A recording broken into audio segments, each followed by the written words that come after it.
बिस्मिल्लाहिर्रहमानिर्रहीम जी। अगला हमारा टॉपिक है सेल डिवीजन की एक दूसरी किस्म है जिसे हम नाम दे रहे हैं किसका, मियोसिस का। देखिए इससे पहले हम बात कर चुके हैं सेल डिवीजन में माइटोसिस की। सेल डिवीजन जिसे आप सेल साइकिल भी कह रहे हैं। तो सेल डिवीजन या सेल साइकिल, इसमें आपने दो स्टेप पढ़े थे। एक स्टेप को नाम देते हैं इंटरफेस का, इंटरफेस, और दूसरा जो स्टेप होता है वो कहलाता है माइटोटिक फेस। ठीक है जी, इसे एम फेस भी कहते हैं। अब जो तो इंटरफेस है, इस इंटरफेस में होता ही है कि इसमें तो आपने ये कहा था कि बेसिकली तौर पर G1 phase, S phase, G2 phase, G0 phase, ये सारी चलती हैं। एम फेज़ में आपने दो का जिक्र किया था, एक माइटोसिस का और एक अब आज हम करेंगे मियोसिस। चलें जी, मियोसिस की बात करते हैं जी। मियोसिस मियोन से वर्ड निकला है जिसका मानी बेसिकली क्या होता है, शॉर्टन, किसी चीज़ का रिड्यूस हो जाना।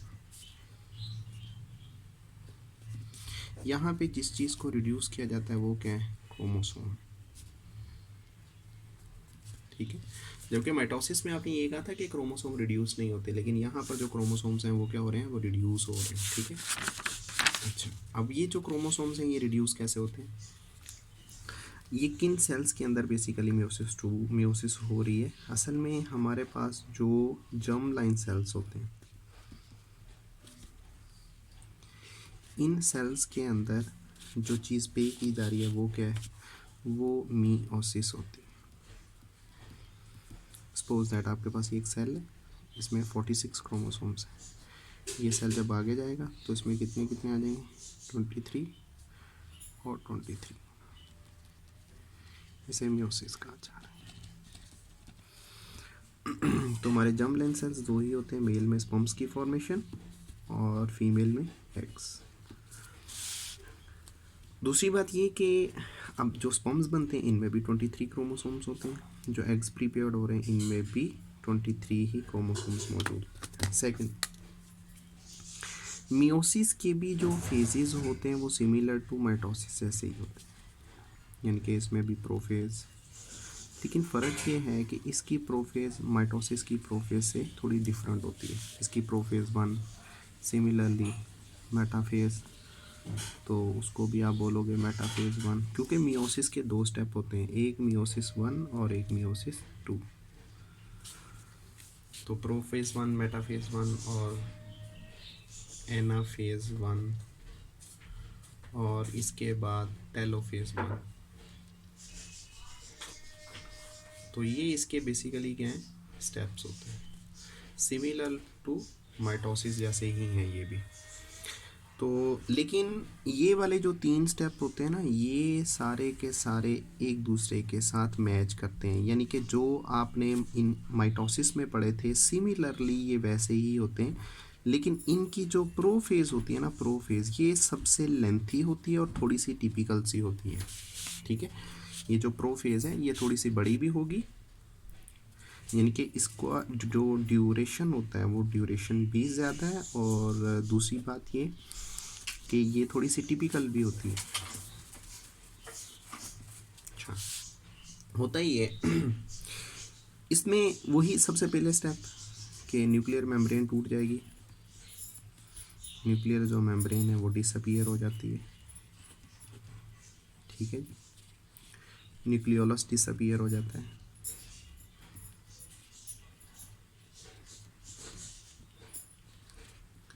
और इसके बाद क्रोमाटिन कंडेंस हो जाते हैं, मोर कंडेंस हो गई, ये क्या बनाते हैं, क्रोमोसोम। अब जो क्रोमोसोम होते हैं 46 क्रोमोसोम है, एक ही सेल में 46 क्रोमोसोम जो होते हैं ना, ये होमोलोगस क्रोमोसोम्स कहलाते हैं। अब ये होमोलोगस क्रोमोसोम्स एक दूसरे के नज़दीक आते हैं और कंडेंस हो के ये एक दूसरे के करीब आना शुरू हो जाते हैं। जब और कंडेंस होकर एक दूसरे के करीब आते हैं तो हम उस चीज़ को कहते हैं बाईवैलेंट या टेट्राड, यानी कि सपोज दैट ये क्रोमोसोम आ गया एक, दूसरा ये आ गया, एक दूसरे के करीब आने लगते हैं। उसके बाद क्या होता है, ये जब एक दूसरे के करीब आते हैं हम इस चीज़ को नाम देते हैं किसका, बाईवैलेंट का। ठीक है, यहाँ हम इसको टेट्राड, टेट्राड इसलिए कहते हैं इसमें 4 क्रोमाटिड्स बन जाते हैं, ये 4 क्रोमाटिड्स प्रीपेयर्ड हो जाते हैं, ये होमोलोगस क्रोमोसोम्स। इसके बाद ये बिल्कुल एक दूसरे के पास आके जुड़ जाते हैं, ये आ गया।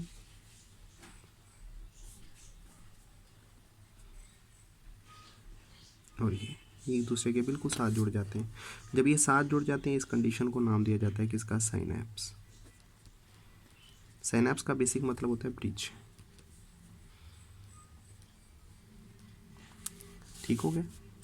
अच्छा, अब फिर क्या होता है, अब यहाँ पर क्रोमोसोम्स के अंदर क्रॉसिंग ओवर होती है, तो जब क्रॉसिंग ओवर होती है ना तो उस ड्यूरेशन पे एक पॉइंट बनता है जिसे क्याज मेटा कहते हैं।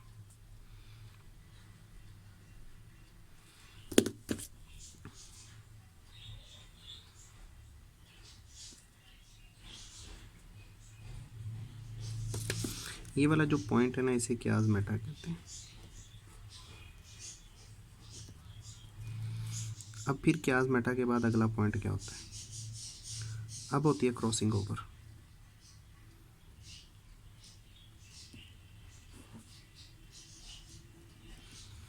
अब क्रॉसिंग ओवर पे क्या होता है कि जो ब्लैक का हेड है ये उतर के रेड पे चला जाता है और जो रेड का है वो ब्लैक पे आ जाता है।